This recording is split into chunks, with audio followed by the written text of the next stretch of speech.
ஆண்டவர் இயேசு கிறிஸ்துவில் மிகவும் பிரியமான நம்பிக்கையாளரான என் சகோதர சகோதரிகளே, அன்பார்ந்த அருள் சகோதரிகளே, அருள் சகோதரர்களே, அருள் பணியாளர்களே, வேளாங்கண்ணி அன்பு தாய் ஆரோக்கிய அன்னையின் பாசமான அனைத்து பக்தர்களே, தவக்காலத்தின் இந்த 2ஆம் ஞாயிற்றுக்கிழமை இந்த திருத்தலத்தில் நாம் எல்லாரும் கூடி வர இறைவன் விருப்பம் கொண்டார். மனமாற அவருக்கு நன்றி கூறுவோம். நான் மீண்டும் மீண்டும் சொல்வதுண்டு, இந்த வேளாங்கண்ணி அன்னையின் திருத்தலத்துக்கு எத்தனை பேர் கூடி வருகிறார்களோ அத்தனை புதுமை நடக்கிறது என்று. நோய் நீங்கினால்தான் புதுமையா? பொருளாதார நெருக்கடியிலிருந்து விடுதலை பெற்றால்தான் புதுமையா? வருகிறவர்கள் நிம்மதி பெறுகிறார்கள், புது தெம்போடு இங்கிருந்து போகிறார்கள். இதுதான் மிகப்பெரிய புதுமை என்று நினைக்கிறேன்.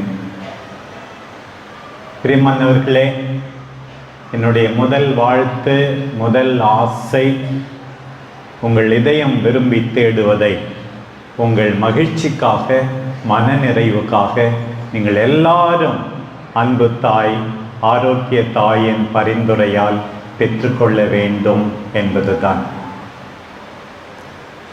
இதை தாண்டி அந்த தாய் அவர் சிந்தித்த, தியானித்த, வாழ்ந்த, பெற்றெடுத்த வார்த்தை வழியாக நமக்கு என்ன சொல்லுகிறார்கள் இன்றைக்கு என்று கேட்போம். மனம் மாறுவோம். அன்றைக்கு தாபோர் மலையில் நிகழ்ந்தது ஆண்டவருக்கு உறுதியை தந்தது, சீடர்களுக்கு நம்பிக்கையை தந்தது. இன்றைக்கு நாம் எல்லாரும் கூடி வந்திருக்கிறோமே, இங்கே ஒன்று கூடி இருக்கிறோமே. அன்றைக்கு பேதுரு சொன்னது போல, ஆண்டவரே இங்கே இருப்பது எத்துணை நன்று என்று சொல்லி நாமும் உத்வேகத்தோடு இங்கிருந்து போக வேண்டும். ஆண்டவருக்காக வாழ இங்கிருந்து செல்ல வேண்டும் என்றுதான் எனக்கும் ஆசை. இதுதான் நம்முடைய தாபோர் மலை, ஆண்டவரை அனுபவிக்கின்ற புனிதமான இடம் என்பதை மனதில் கொள்வோம். இன்றைய முதல் வாசகத்தில் ஆபிரகாமின் அழைப்பு நமக்கு எடுத்து சொல்லப்படுகிறது. 12ஆம் அதிகாரம் தொடக்க நூலிலே அதற்கு முன்பே ஒரு 4 முறை சாபம் இருந்தது. 1லிருந்து 9 அதிகாரம் வரைக்கும் பாருங்கள். சாத்தான் சபிக்கப்படுகிறது. 3ஆம் அதிகாரம் 14 நிலம் சபிக்கப்படுகிறது. 3ஆம் அதிகாரம் 17 காயின் சபிக்கப்படுகிறான். 4ஆம் அதிகாரம் 11 கானான் சபிக்கப்படுகிறார். 9ஆம் அதிகாரம் 25. இன்னைக்கு பார்த்தா ஒரு 4 வசனத்தில் 5 முறை ஆசீர்வாதம், ஆசீர்வாதம், ஆசீர்வாதமாக இருப்பாய் என்று சொல்லப்பட்டிருக்கிறது. பாருங்கள், தொடக்க நூல் 12ஆம் அதிகாரம் 1லிருந்து 4 வரை. பிரியமானவர்களே, நீங்கள் எல்லாரும் ஆசீர்வதிக்கப்படுவீர்களாக. எப்போது அந்த ஆசீர்வாதம்? நீ போ என்கிறார் கடவுள். அவர் சென்றார் என்று இன்றைய வாசகம் முடிக்கிறது. கீழ்ப்படிந்தால் ஆசீர்வாதம். இனத்தை கொடுப்பேன், நாட்டை கொடுப்பேன், நீ ஆசீர்வாதமாக இருப்பாய். உன்னோடு நான் என்னை இணைத்துக் கொள்வேன். I identify myself with you whatever is done to you is done to me. Such a close relationship we have. நீயும் நானும் ஒன்றுதான். உன்னை சபித்தால் நான் அவர்களை சபிப்பேன், உன்னை ஆசீர்வதித்தால் நான் அவர்களை ஆசீர்வதிப்பேன்.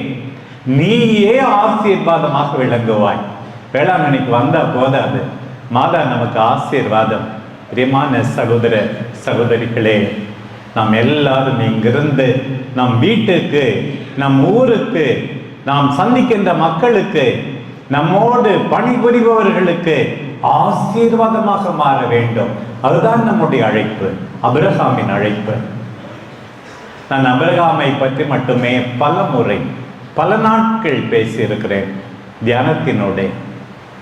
அவருடைய நம்பிக்கை, அவருடைய தாராளம், அவருடைய இறை வேண்டல், ஜெபம், எல்லாவற்றிலும் ஒரு நல்ல நம்பிக்கையாளராக நமக்கு எடுத்துக்காட்டாக இருக்கிற இந்த அபிரகாமை நாம் ஒருபோதும் மறந்துவிடக்கூடாது. பிரியமானவர்களே, இன்றைக்கு தொடர்ந்து பாருங்கள், பவுல் தன்னுடைய சகோதரர் தீமோத்தேயுவுக்கு எழுதுகின்ற பகுதியிலிருந்து நாம் வாசிக்க கேட்டோம். இரண்டாவது செய்தி இன்றைக்கு ஆண்டவர் கூறுவதாக நான் உணர்கிறேன். நற்செய்திக்காக நீ துன்புற தயங்காதே என்று இன்றைய வாசகம் தொடங்கியது. Be ready to suffer for the gospel. பிரியமானவர்களே, நற்செய்திக்காக துன்புற அவர் அழைக்கிறார். நாம் நம்முடைய அன்பை எப்படி வெளிப்படுத்த வேண்டும் தெரியுமா? யாரை அன்பு செய்கிறோமோ அவர்களுக்கு gift கொடுக்கிறோம், அன்பளிப்பு கொடுக்கிறோம். பிள்ளைகளுக்கு பெற்றோர் செய்வதெல்லாம். இன்னொரு மிக முக்கியமான நல்ல விதமாக நாம் அன்பை வெளிப்படுத்துவது எப்படி தெரியுமா? யாரை அன்பு செய்கிறோமோ அவர்களுக்காக அன்றாடம் தியாகம் செய்வது, துன்புறுவது. பிரியமானவர்களே, இங்க இருக்கிற நீங்கள் யாருடைய துன்பத்துக்காக காரணமாக இருக்கிறீர்களா? இருக்கவே கூடாது. பிரியமானவர்களே, நாம் மற்றவருடைய மகிழ்ச்சிக்காக வாழத்தான் அழைக்கப்பட்டிருக்கிறோம். யாருடைய கண் இருக்கும், எந்த நேரத்திலும் நாம் காரணமாக இருக்கக்கூடாது. நான் பலமுறை சொல்லியிருக்கிறேன், என்னெல்லாம் ஒரு குடிகாரனை ஒரு நாளே தாங்க முடியாது, இந்த அம்மா எப்படிதான் வாழ்நாள் முழுவதும் இவனை பொறுத்து கொள்கிறதோ தெரியவில்லையே என்று நான் நினைப்பேன். மது பாட்டிலை அவர்கள் காலி செய்கிறார்கள், அதற்கு பதிலாக குடும்பத்தாரின் கண்ணீரை அல்லவா அந்த பாட்டில் நிரப்பிக் கொள்கிறது என்று நான் நினைப்பேன். உன்னுடைய அன்பால், அக்கறையால், தியாகத்தால் மற்றவர்களுக்கு மகிழ்ச்சி கொடுக்கத்தான் நீ இருக்கிறாய். நீ அன்பு செய்கிறவர்களுக்காக ஒவ்வொரு நாளும் துன்புறத்தான் நீ அழைக்கப்பட்டிருக்கிறாய். ஆண்டவருக்காக, நற்செய்திக்காக, உன் குடும்பத்தாருக்காக நீ துன்புற வேண்டும். அதைத்தான் இன்றைக்கு பவுல் சொல்கிறார், நற்செய்திக்காக நீ துன்புற வேண்டும். தொடர்ந்து சொல்கிறார், கடவுளுடைய அருள் நமக்கு கொடுக்கப்பட்டுள்ளது. எத்தனை அருள்!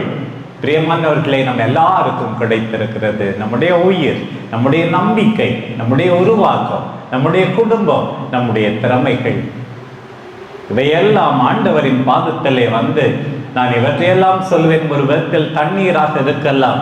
அன்றைக்கு கானா ஊரிலே நிகழ்ந்தது போல இவையெல்லாம் ஆண்டவருடைய வல்லமையால் திராட்சை ரசமாக்கி மற்றவர்களுக்கு மகிழ்ச்சியை கொடுக்க வேண்டும் என்று நான் சொல்வதுண்டு. கடவுளுடைய அருள். எனவே என்ன நடக்க வேண்டும் தெரியுமா? உன் வாழ்வு ஒளி வீச வேண்டும், சுடர்விட வேண்டும், ஒளி வீச வேண்டும், இருளாக இருக்கக்கூடாது. இதைத்தான் இன்றைக்கு பவுல் மிக அழகாக சொல்லுகின்றார். பாருங்கள் பிரியமானவர்களே, இந்த நற்செய்தி பகுதி ஒவ்வொரு ஆண்டும் தவக்காலத்தின் 2வது ஞாயிற்றுக்கிழமை வாசிக்கப்படுகிறது. இந்த ஆண்டு மத்தேயு நற்செய்தியிலிருந்து, அடுத்த ஆண்டு மார்க்கு, அதற்கு அடுத்த ஆண்டு லூக்கா நற்செய்தியிலிருந்து. ஆண்டவர் தாபோர் மலையில் ஒரு மாற்றம் பெற்றது, தோற்ற மாற்றம் பெற்ற அந்த பகுதி பாருங்கள், அருமையான பகுதி. ஒவ்வொரு ஆண்டும் இது நீங்களாக ஆகஸ்ட் மாதம் 6ஆம் தேதியும் இந்த விழா கொண்டாடப்படுகிறது. இதை கோடை காலத்தின் உயிர்ப்பு விழா என்று கூட கீழே திருச்சபையிலே சொல்லுவார்கள். ஈஸ்டர் இந்த சம்மர் என்று அந்த விழாவை குறிப்பிடுவார்கள். இப்போது தவக்காலத்தின் மத்தியிலேயே ஒரு உயிர்ப்பு பெருவிழா என்று இன்றைக்கு நாம் கொண்டாட முடியும். அத்தகைய அருமையான பகுதி பாருங்கள். துன்பத்தின் வழியாகத்தான் உண்மையாகவே உயிர்ப்பு உண்டு என்பதை நாம் எல்லாரும் புரிந்து கொள்ள வேண்டும். வேதனை, கண்ணீர் இவை அர்த்தமுள்ளவை. எவ்வளோ பேர் நினைப்பீங்க, ஏன்னா என் மேல இவ்வளவு இரக்கமில்லாமல் கடவுள் இருப்பது போல தோன்றுகிறதே, துன்பத்துக்கு மேல் துன்பம். ஆண்டவர் இன்றைக்கு ஆறுதல் அளிக்கிறார். அதுவும் நான் தப்பு செய்து துன்புற்றிருந்தால் பரவாயில்லை, ஒரு பாவமும் அறியேன், ஏன் எனக்கு துன்பம், ஏன் இந்த விபத்து, ஏன் என் உறவினருக்கு இந்த கேன்சர் வியாதி, ஏன் இப்படி எல்லாம் கஷ்டம் என்றெல்லாம் நினைப்போம். நம் எல்லாருக்கும் ஆறுதல் அளிக்கின்ற, நம்பிக்கை அளிக்கின்ற ஒரு பகுதி. ஒருவேளை ஆண்டவருக்கே இந்த அனுபவம் தேவைப்பட்டிருந்தது, நான் போகின்ற இந்த பாதை சரியானது தானா என்று ஜெபத்தினோடே அவர் தந்தையிடம் கேட்டிருப்பார். ஆடம்பரமாக ஆரவாரமாக ஒரு மெஸ்ஸியாவாக இருக்கக்கூடாதா என்று கூட நினைத்திருப்பார். அதை விட முக்கியமாக சீடர்களுக்கு இந்த அனுபவம் தேவைப்பட்டது.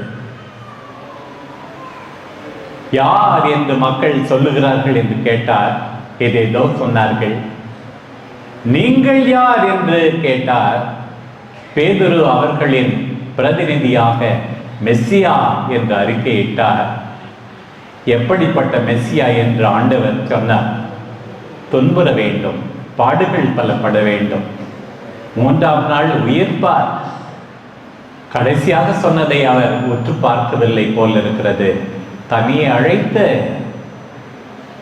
இது உமக்கு நேராது என்று அறிவுரை சொல்ல ஆரம்பித்து விட்டார். போ பின்னாலே சாத்தானே. ஆண்டவர் அவரை கடிந்து கொண்டார். இவரை பின்பற்றினால் எவ்வளோ பெரிய பதவிக்கு வருவோம் என்று நினைத்தோம். சிலுவையாம், மரணமாம், இதெல்லாம் சரிப்பட்டு வராது என்று மனம் ஒடிந்து ஆண்டவரை பிரிந்துவிட காத்திருந்தார்கள். அந்த நேரத்தில் தான் இந்த அனுபவம். ஆண்டவர் மலைக்கு அவர்களை கொண்டு செல்கிறார் பாருங்கள். பிரியமானவர்களே, இன்றைக்கு ஆண்டவர் நமக்கு சொல்லுகின்ற செய்தி, மனம் தளர்ந்து விடாதே. கஷ்டமா, வேதனையா, துன்பமா, இடுக்கண்ணா, நெருக்கடியா, நான் உன்னோடு இருக்கிறேன். ஆண்டவர் அங்கே காட்சி கொடுக்கிறார். ஆண்டவர் அங்கே மகிமை பெறுகிறார். உன் துன்பத்துக்கு, கண்ணீருக்கு அர்த்தம் உண்டு என்று ஆண்டவர் அன்றைக்கு உணர்த்துகிறார். அங்கே பாருங்கள், ஒளிரும் மேகம், வானத்திலிருந்து குரல், சீடர்களுக்கு செய்தி. ஒரு அருமையான அனுபவம். இங்கே இருப்பது எத்துணை நன்று என்று பேதுரு சொல்லுகிறார். என்ன பேசுகிறோம் என்று தெரியாமலேயே தந்தை 2 முறை தான் பேசுகிறார். ஒன்று, மத்தேயு நற்செய்தி 3ஆம் அதிகாரம் 17 வாசிக்கிறோம். திருமுழுக்கு பெற்ற போது, இதோ என் அன்பார்ந்த மகன், இவரில் பூரிப்படைகிறேன். 2ஆம் முறை இங்கே மத்தேயு நற்செய்தி 17ஆம் அதிகாரத்தில், அன்பார்ந்த மகன், பூரிப்படைகிறேன், இவருக்கு செவி சாயுங்கள் என்று இன்னொரு வார்த்தை சேர்த்து பாருங்கள். கடைசியாக 27ஆம் அதிகாரத்தில் அந்த நூற்றுவர் தலைவன், இவர் உண்மையாகவே இறைவனுடைய மகன் என்று தந்தை பேசினார், இவருக்கு செவி சாயுங்கள் என்று. அம்மாவும் சொன்னார்கள், என் மகன் உங்களுக்கு சொல்வதையெல்லாம் செய்யுங்கள். பிரியமானவர்களே, இன்றைக்கு மீண்டுமாக அந்த தாய் சொல்லுகிறார்கள், வானக தந்தை சொல்லுகிறார்கள், செவி சாயுங்கள், கேளுங்கள், வாழ்வடைவீர்கள், கேளுங்கள், மகிழ்ச்சியாய் இருப்பீர்கள், கேளுங்கள், நிம்மதியாய் இருப்பீர்கள், கேளுங்கள், சக்தி பெறுவீர்கள், கேளுங்கள், உங்கள் வாழ்வில் மாற்றம் நிகழும். கேட்க மாற நாம் எல்லாரும் இன்றைக்கு அழைக்கப்படுகிறோம். பிரியமானவர்களே, இந்த தாக்கால முடியத்துக்குள்ள ஒரு தடவை விவிலியத்தை குறைந்த அளவு புதிய ஏற்பாடையாவது கேளுங்கள், வாசியுங்கள். புதுமை நடக்கும். இங்க சோகத்தூர்ல ஸ்டீபன் ஃபாதர் சொன்னாரு, இங்க நிறைய பேர் வந்தாங்க. அதுல முக்கியமா 2 தம்பதியினர் 10 ஆண்டுகளுக்கு மேல் குழந்தை இல்லை என்றார்கள். நான் சொன்னேன், ஒரு முறை விவிலியத்தை வாசித்து முடியுங்கள், அல்லது என் குரலில் கேட்டு முடியுங்கள், நிச்சயமாக உங்களுக்கு குழந்தை பிறக்கும் என்று சொன்னாராம். அதே போல செய்தார்களாம். அந்த 2 தம்பதியருக்குமே குழந்தை பிறந்ததாம். பாருங்கள், கேளுங்கள், வாழ்வடைவீர்கள், கேளுங்கள், உங்கள் இதயம் விசாலமாகும், செவிசாயுங்கள், எல்லாரையும் மன்னிக்க முடியும். இன்றைக்கு ஆண்டவர் சொல்லுகிறார், சீடர்களுக்கு அன்றைக்கு அந்த செய்தி சொல்லப்பட்டது. பிரியமானவர்களே, நம்ம எல்லாருக்கும் இந்த தாபோர் அனுபவம் வேண்டும். பிரியமானவர்களே, ஒரு 25 வயசு பையன் காலையில் அவனை எழுந்திருக்க வைக்கிறதே பெரிய கஷ்டம். எழுந்துடுறா, நேரம் ஆச்சு, காலேஜுக்கு போகணும், எழுந்திருக்கவே மாட்டான். ரூம் எல்லாம் பார்த்தா குப்பை கூலமாக இருக்கிறது. அம்மா எவ்வளோ சொன்னாலும் ஒவ்வொன்றும் ஒரு எட்ட கிடக்கும். அப்படித்தான் எத்தனையோ அரியர்ஸ் வேற, ஃபெயிலான சப்ஜெக்டுங்களை எப்போ எழுதுறதோ தெரியல. பாருங்க, அப்பா அம்மாவால் சகித்து கொள்ளவே முடியவில்லை. இருந்தாலும் அன்பு செய்கிறார்கள், மாற்ற நினைக்கிறார்கள். திடீர்னு ஒரு நாள் பார்த்தா காலையில் 6 மணிக்கே எழுந்திருக்கிறான். சீக்கிரமா எல்லா சப்ஜெக்டையும் பாஸ் வேற. எல்லாம் அவன் சந்தித்த இளம்பெண். மாற்றம் நிகழ்ந்தது. அந்த இளம்பெண் அந்த பையனை இந்த அளவுக்கு மாற்ற முடிந்தது. வெளாங்கண்ணி தாய், ஆண்டவருடைய வல்லமை உள்ள வார்த்தை, புனிதமிகு நற்கருணை நம் எல்லாரையும் உருமாற்றட்டும். நம் வாழ்வு ஒளி வீசட்டும். ஆரோக்கிய தாயே, எங்களுக்காக பரிந்து பேசும் அம்மா. ஆமென்.